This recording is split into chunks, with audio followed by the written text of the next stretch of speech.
Beredar momen kedekatan putra Cawapres nomor urut 3 Alam Ganjar dengan Cawapres nomor urut 2 Gibran Rakabuming Raka saat jeda iklan debat Cawapres pada Selasa 12 Desember kemarin. Dalam video yang beredar, keduanya tampak berdiri, berdekatan, dan saling berbicara. Banyak masyarakat yang penasaran apa yang sedang mereka bicarakan. Alam Ganjar pun mengatakan dalam momen itu ia memberikan semangat kepada lawan sang ayah. Ia mengatakan tetap ingin persaingan dalam kontestasi Pilpres ini berlangsung secara sehat. Hal itu disampaikan Alam saat ditemui seusai acara debat berakhir. Tak ada perbincangan serius dalam momen itu, ia dan Gibran hanya saling menyapa karena mereka memang memiliki hubungan yang dekat, termasuk dengan adik Gibran yakni Kaisang Pangarep. Selain itu, ia juga bertanya soal kondisi kesehatan Gibran dan sang istri yakni Selvi Ananda. Gibran menjawab sang istri dan anaknya tak bisa hadir karena sedang sakit. Dapat dirubah, ya saya laksanakan, ya. Dan kita ini bukan anak kecil, Mas Anies, ya. Anda juga paham, ya. Sudahlah, ya. Sekarang begini, intinya rakyat yang putuskan, rakyat yang menilai. Kalau rakyat tidak suka Prabowo dan Gibran, nggak usah pilih kami, saudara-saudara sekalian. Dan saya tidak takut tidak punya jabatan, Mas Anies. Sorry ya. Sorry ya.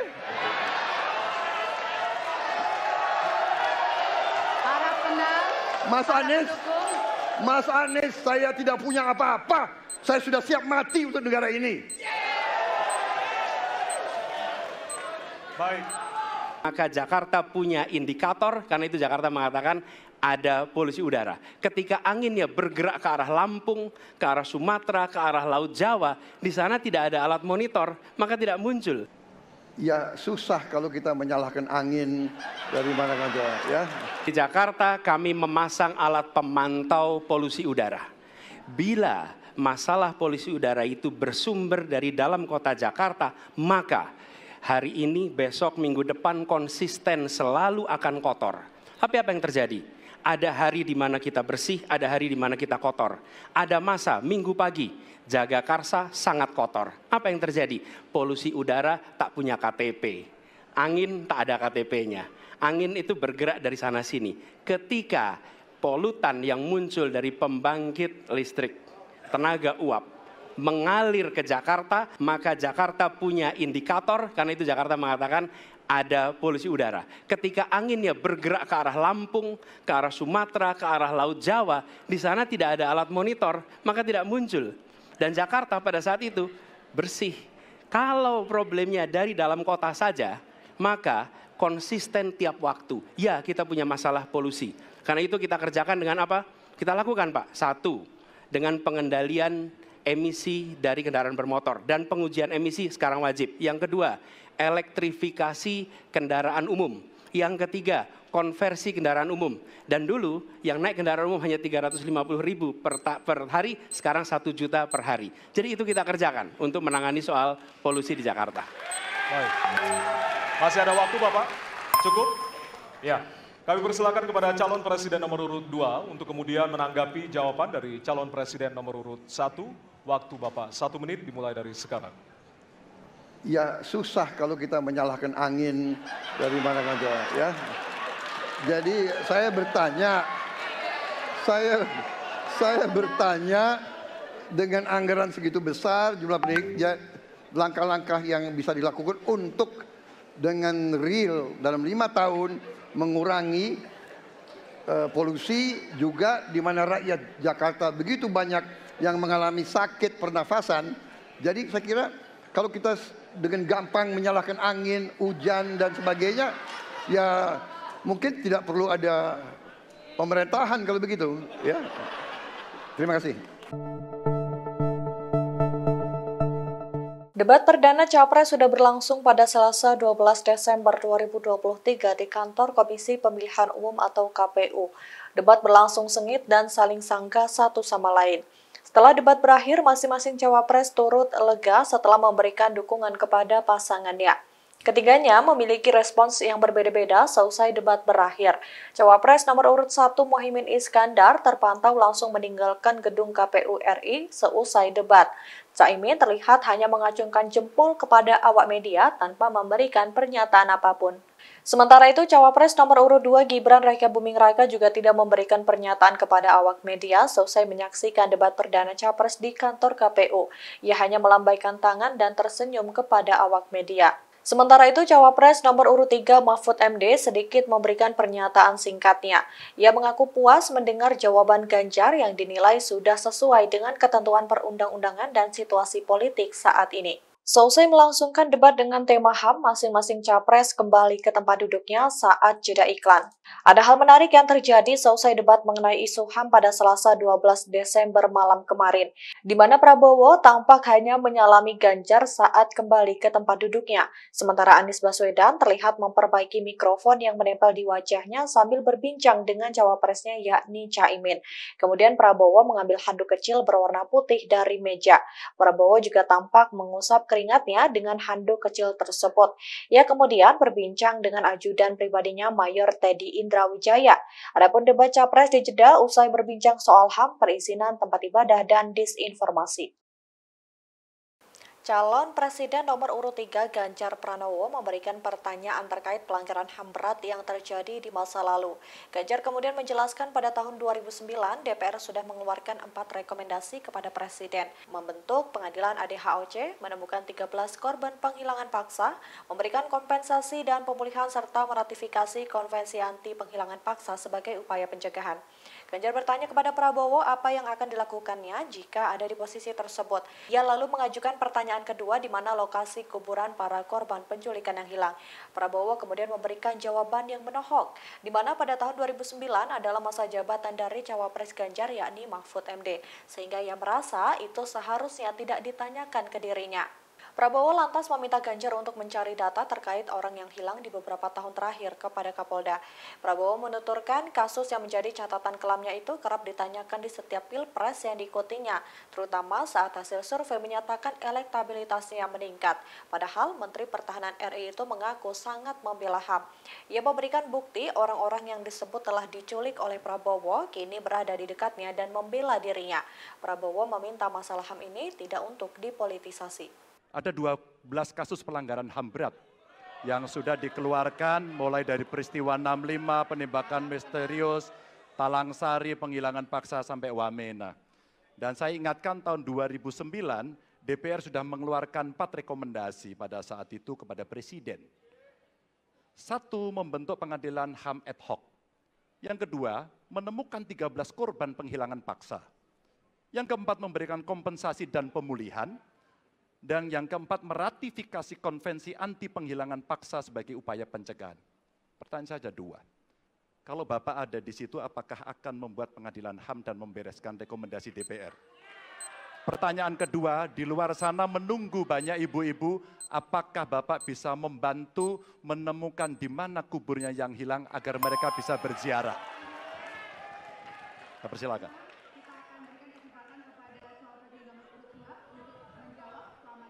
Waktunya dari sekarang.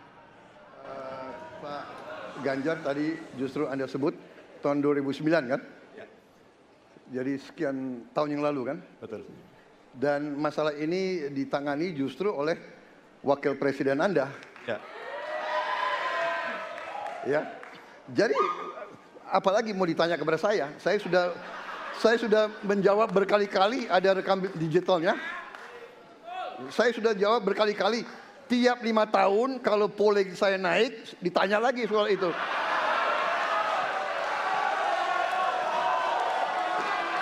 Bapak tahu data nggak? Berapa orang hilang di DKI?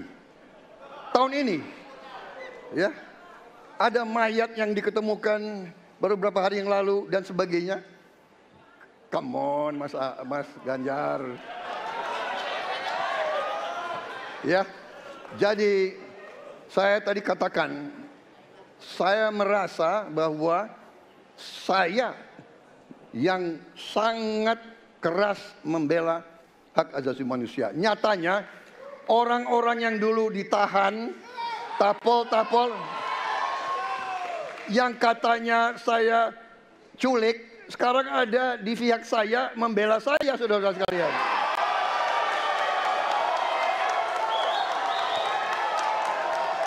Jadi masalah HAM jangan dipolitisasi, Mas Ganjar, ya. Menurut saya, ya. Saya kira begitu jawaban saya. Cawapres nomor urut 3 Ganjar Pranowo memaparkan data terkait kasus korupsi yang merugikan negara dalam 10 tahun terakhir dalam debat perdana pada Selasa 12 Desember kemarin. Ganjar mengatakan data ICW menunjukkan kerugian negara akibat korupsi mencapai 230-an triliun dalam 10 tahun terakhir. Faktanya, data ini berbeda dengan yang diterbitkan Indonesian Corruption Watch atau ICW. Berikut data kerugian negara akibat korupsi dalam 10 tahun terakhir. Pada tahun 2013, kerugian negara mencapai 3,46 triliun.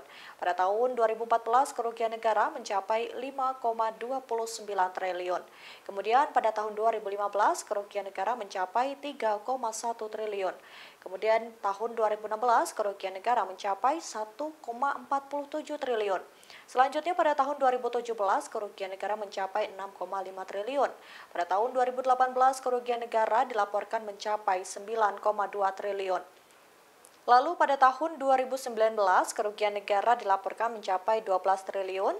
Pada tahun 2020, kerugian mencapai 56,7 triliun. Dan tahun 2021, kerugian mencapai 62,9 triliun. Serta pada tahun 2022, kerugian negara mencapai 48,7 triliun. Berdasarkan data tersebut, total kerugian negara akibat korupsi dalam 10 tahun terakhir yakni mencapai 209,32 triliun. Yang pertama dari si penegakan hukumnya dulu. Maka kalau saya mulai dari sini, maka yang mesti dilakukan adalah pemiskinan. Yang kedua, perampasan aset. Maka segera kita bereskan undang-undang perampasan aset dan untuk pejabat yang korupsi bawa ke Nusa Kambangan. Agar bisa punya efek jera bahwa ini tidak main-main. Namun yang perlu diberikan adalah contoh dari seorang pemimpin. Bahwa dia hidup sederhana, dia tidak bermewah-mewah, dia mengajarkan bagaimana integritas itu dibangun. Untuk para pejabat, ada dua yang penting sekali. Satu, biarkan mereka berkembang dengan meritokrasi yang baik, sehingga pada saat menduduki jabatan, tidak ada lagi jual beli jabatan. Yang kedua, jangan biarkan mereka store pada pemimpinnya. Kalau ini terjadi, kerunyaman itu akan muncul. Data ICW menunjukkan sekitar 230-an triliun dalam 10 tahun terakhir kerugian negara itu terjadi. Dan ini ekuivalen kalau bisa kita pakai untuk membuat puskesmas kira-kira 27.000. Terbayangkan oleh kita, edukasi itu mesti kita tunjukkan dengan sekali lagi teladan dari seorang pemimpin dan pemimpin tidak boleh ragu untuk memutuskan itu. Masih ada waktu Bapak akan menambahkan. Koruptor dijeratkan dengan undang-undang perampasan aset disahkan dan hukumannya mengikuti pemiskinan. Satu. Yang kedua, yang tidak kalah penting, undang-undang KPK harus direvisi sehingga KPK menjadi lembaga yang kuat kembali. Yang ketiga, diberikan imbalan, reward kepada mereka yang membantu melakukan pelaporan, penyelidikan, sehingga ketika melaporkan kita akan punya partisipasi masyarakat. Dan itu dibolehkan oleh undang-undang. Dengan begitu maka bukan hanya aparat penegak hukum, tapi seluruh rakyat ikut memerangi korupsi. Korupsi harus, gerakan anti korupsi harus menjadi gerakan semesta yang melibatkan seluruh rakyat. Kemudian yang keempat, yang tidak kalah penting, adalah standar etika untuk pimpinan KPK harus standar yang tinggi. Terima kasih. Baik. Ya. Dan selanjutnya kami silakan kepada calon presiden nomor urut 2 untuk menanggapi jawaban dari calon presiden nomor urut 3. Waktu Bapak 1 menit dimulai dari sekarang. Terus terang saja, saya dalam hal ini setuju dengan sikap dan jawaban dari Pak Ganjar masalah korupsi. Korupsi adalah pengkhianatan terhadap bangsa. Korupsi harus diberantas sampai ke akar-akarnya. Kita harus perkuat KPK. Kita harus perkuat juga kepolisian, kita harus perkuat juga kejaksaan, kita harus perkuat ombudsman, semua badan-badan yang bisa membantu untuk mitigasi korupsi harus kita perkuat. BPK, BPKP, inspektorat di tiap kementerian ini harus diperkuat. Jadi saya sependapat korupsi harus diberantas sampai seakar-akarnya. Waktu masih ada, Bapak? Cukup. Cukup. Baik, terima kasih. Kami persilakan calon presiden nomor urut 3 untuk merespon tanggapan dari kedua calon presiden lainnya. Waktunya 1 menit, dimulai dari sekarang. Terima kasih. Ternyata pada isu ini di antara 3 kami relatif sepakat. Mudah-mudahan ini harapan baik untuk masyarakat. Maka yang mesti kita sampaikan kepada masyarakat, inilah janji politik di depan rakyat. Maka kalau kemudian kita bisa menyatukan yang saya sampaikan di awal, pikiran kita sudah sama, perkataan kita sudah sama, maka kalau perbuatannya tidak sama, kitalah yang dihukum oleh rakyat. Maka mudah-mudahan pemilu besok ini akan menghasilkan semangat yang sama untuk kita memberantas korupsi. Integritas itu penting sekali. Capres nomor urut 3 Ganjar Pranowo mengklaim telah menciptakan pelayanan publik yang berkeadilan di Jawa Tengah. Hal tersebut dia sampaikan dalam debat perdana Capres pada Selasa 12 Desember 2023. Lantas benarkah pernyataan itu? Mengutip data Ombudsman Republik Indonesia, Jawa Tengah mendominasi pelayanan publik dengan kualitas tertinggi. Untuk tahun 2022, sebanyak 34 kabupaten berkota dari 35 kabupaten atau kota di Provinsi Jawa Tengah masuk dalam zona hijau. Zona hijau ini artinya memiliki tingkat kepatuhan yang tinggi pada penyelenggaraan pelayanan publik. Tercatat hanya ada 1 wilayah yang masuk dalam zona kuning, yakni Kabupaten Purworejo.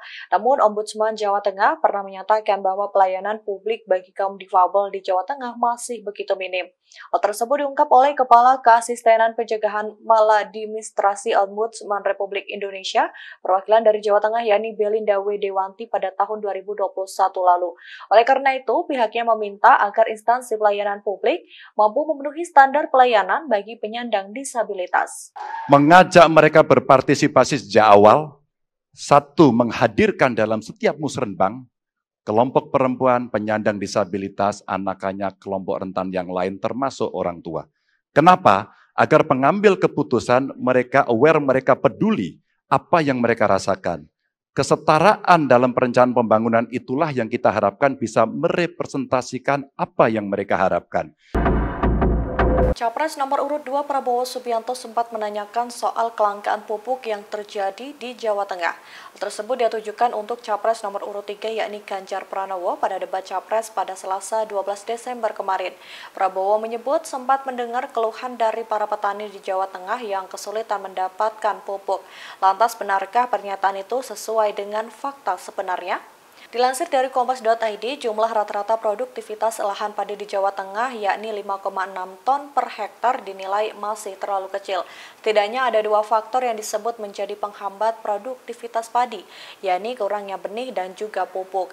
Ketua Kelompok Tani Akur Tani Jaya Kota Tegal Asmawi mengatakan anggotanya sulit mendapatkan pupuk bersubsidi lantaran mereka tidak mendapatkan kartu tani. Mereka pun terpaksa harus membeli pupuk bersubsidi dengan cara menumpang di kartu tani milik petani lainnya. Sehingga masyarakat berharap pemerintah nantinya bisa menyediakan pupuk non-subsidi dengan harga yang lebih terjangkau. Menurut pandangan saya, kelompok rentan itu juga termasuk para petani dan nelayan. Dan yang saya dapat setelah saya keliling, khususnya di Jawa Tengah, Pak Ganjar, petani-petani di situ sangat sulit dapat pupuk. Dan mereka mengeluh dengan kartu tani yang Bapak luncurkan, ini mempersulit mereka dapat pupuk. Jadi sebetulnya mereka ingin pupuk itu pengadaannya disederhanakan. Saya kira mungkin Bapak bisa menjawab masalah itu. Terima kasih. Waktu Pak Prabowo. Cukup. Cukup. Nggak usah lama-lama. Baik. Baik, terima kasih. Dan selanjutnya kami persilakan kepada calon presiden nomor urut 3 untuk merespon tanggapan dari kedua calon presiden lainnya. Waktu Bapak 1 menit dimulai dari sekarang. Terima kasih. Jadi menggunakan teknologi yang disampaikan Mas Anies sudah betul. Rupanya kita sama pada soal itu. Tapi untuk Pak Prabowo saya harus mengingatkan Pak, pupuk langka terjadi di Papua Pak. Pupuk langka terjadi di Sumatera Utara Pak. Pupuk langka terjadi di NTT, NTB, Kalimantan Timur termasuk bensin. Mungkin Bapak sedikit agak lupa untuk saya bisa mengingatkan, karena Bapak pernah menjadi ketua HKTI. Pak, data petani kita tidak pernah beres. Maka kalau kemudian satu data petani itu bisa kita kelola, maka distribusi pupuknya harus bisa sampai dan tepat sasaran. Pada saat yang sama, kuota pupuk tidak boleh dibatasi. Maka ini yang saya telepon langsung kepada Pak Wapres saat itu. Pak Wapres please, kasih tambahan. Kalau tidak cukup. Dan ini terjadi di seluruh Indonesia. Maka inilah mesti kita kerjakan nanti. Demokrasi yang sekarang terjadi, itu jauh lebih luas dari sekedar partai politik. Ketika kita bicara demokrasi, minimal ada 3. Minimal 3 nih. 1 adalah adanya kebebasan berbicara. Yang kedua, adanya oposisi yang bebas untuk mengkritik pemerintah dan menjadi penyeimbang pemerintah. Yang ketiga, adanya proses pemilu, proses pilpres yang netral, yang transparan, jujur, adil. 3. Capres nomor urut 1 Anies Baswedan menyebut bahwa kebebasan berbicara dan demokrasi di Indonesia menurun. Hal tersebut dia sampaikan dalam debat perdana di kantor Komisi Pemilihan Umum pada Selasa 12 Desember kemarin. Lantas benarkah hal tersebut sesuai dengan faktanya? Berdasarkan data Badan Pusat Statistik, skor Indeks Demokrasi Indonesia pada 2020 di angka 73,66 dari skala 100. Artinya, semakin tinggi nilai indeks, maka semakin demokratis pula sebuah wilayah tersebut. Sementara itu, skor dari peringkat Indeks Demokrasi Indonesia dari 2017 hingga 2021 menurut World Democracy Index yang disusun Economist Intelligence Unit adalah sebagai berikut. Yang pertama, pada tahun 2017, Indeks Demokrasi di Indonesia dengan angka 6,39 masuk peringkat 68 dari 167 negara. Yang kedua, pada tahun 2018, Indeks Demokrasi di Indonesia sebesar 6,39, peringkat 65 dari 167 negara. Selanjutnya, pada tahun 2019, Indeks Demokrasi di Indonesia 6,48 masuk peringkat 64 dari 167 negara. Selanjutnya pada 2020 Indeks Demokrasi di Indonesia 6,30 peringkat 64 dari 167 negara. Dan yang terakhir pada tahun 2021 Indeks Demokrasi di Indonesia 6,71 peringkat 52 dari 167 negara. Demokrasi yang sekarang terjadi, itu jauh lebih luas dari sekedar partai politik. Ketika kita bicara demokrasi, minimal ada 3. Minimal 3 nih. 1 adalah adanya kebebasan berbicara. Yang kedua, adanya oposisi yang bebas untuk mengkritik pemerintah dan menjadi penyeimbang pemerintah. Yang ketiga, adanya proses pemilu, proses pilpres yang netral, yang transparan, jujur, adil. 3. Dan kalau kita saksikan akhir-akhir ini, 2 ini mengalami problem. Kita menyaksikan bagaimana kebebasan berbicara menurun, termasuk mengkritik partai politik. Dan angka demokrasi kita menurun, indeks demokrasi kita. Bahkan pasal-pasal yang memberikan kewenangan untuk digunakan secara karet kepada pengkritik, misalnya Undang-Undang ITE atau pasal 14-15 Undang-Undang Nomor 1 tahun 1946. Itu semua membuat kebebasan berbicara menjadi terganggu. Yang kedua, oposisi. Kita saksikan minim sekali adanya oposisi selama ini. Dan sekarang ujiannya adalah besok. Bisakah pemilu diselenggarakan dengan netralitas, dengan adil, dengan jujur? Ini ujian ketiga. Jadi, persoalan demokrasi kita lebih luas dari segala persoalan kepada partai politik. Nah, bagaimana untuk partai politik sendiri? Partai politik perlu mengembalikan kepercayaan. Tapi di sini ada peran negara. Menurut saya salah satu masalah yang mendasar partai politik ini memerlukan biaya. Dan biaya politik selama ini tidak pernah diperhatikan di dalam proses politik. Untuk kampanye, untuk operasional partai, semua ada biayanya. Sudah saatnya pembiayaan politik itu dihitung dengan benar. Ada transparansi, sehingga rakyat pun melihat ini institusi yang bisa dipertanggungjawabkan. Jadi salah satu reformnya adalah reform pembiayaan politik oleh partai politik. Terima kasih. Tapi untuk Pak Prabowo saya harus mengingatkan Pak, pupuk langka terjadi di Papua Pak. Pupuk langka terjadi di Sumatera Utara, Pak. Pupuk langka terjadi di NTT, NTB, Kalimantan Timur, termasuk bensin. Calon Presiden nomor urut 3 Ganjar Pranowo menanggapi masalah kelangkaan pupuk yang terjadi di Indonesia. Dia menyebut kasus ini tidak hanya terjadi di Jawa Tengah, namun di beberapa wilayah lain seperti di NTT hingga Papua. Hal tersebut dia sampaikan dalam debat perdana Capres pada Selasa 12 Desember 2023. Lantas benarkah kelangkaan pupuk ini juga terjadi di Papua? Dikutip dari Kompas.com, kelangkaan pupuk memang terjadi di Papua. Kelangkaan pupuk terjadi di Bumberei dan juga Tomage. Akibatnya para petani di kawasan itu harus merogoh kocek lebih dalam untuk membeli pupuk di kota Fakfak. Bahkan disebutkan pupuk sudah langka sejak 2 tahun lebih. Kemudian pada 12 Maret 2022, petani Mimika juga disebut pernah mengeluhkan soal adanya kelangkaan pupuk. Mengutip dari Ombudsman, kelangkaan pupuk bersubsidi juga terjadi di Nusa Tenggara Timur atau NTT. Kepala Ombudsman Perwakilan NTT Darius Bedadaton mengatakan para petani mengeluhkan sulitnya ketersediaan pupuk yang menghambat produksi pertanian sejak akhir 2021 hingga memasuki awal 2022. Tapi untuk Pak Prabowo saya harus mengingatkan, Pak, pupuk langka terjadi di Papua, Pak. Pupuk langka terjadi di Sumatera Utara, Pak. Pupuk langka terjadi di NTT, NTB, Kalimantan Timur, termasuk bensin. Mungkin Bapak sedikit agak lupa untuk saya bisa mengingatkan, karena Bapak pernah menjadi ketua HKTI. Pak, data petani kita tidak pernah beres.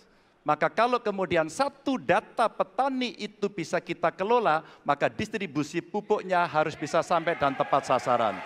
Pada saat yang sama, kuota pupuk tidak boleh dibatasi. Maka ini yang saya telepon langsung kepada Pak Wapres saat itu. Pak Wapres, please, kasih tambahan. Kalau tidak cukup. Dan ini terjadi di seluruh Indonesia. Maka inilah mesti kita kerjakan nanti. Download Tribun X sekarang, menghadirkan lokal menjadi Indonesia.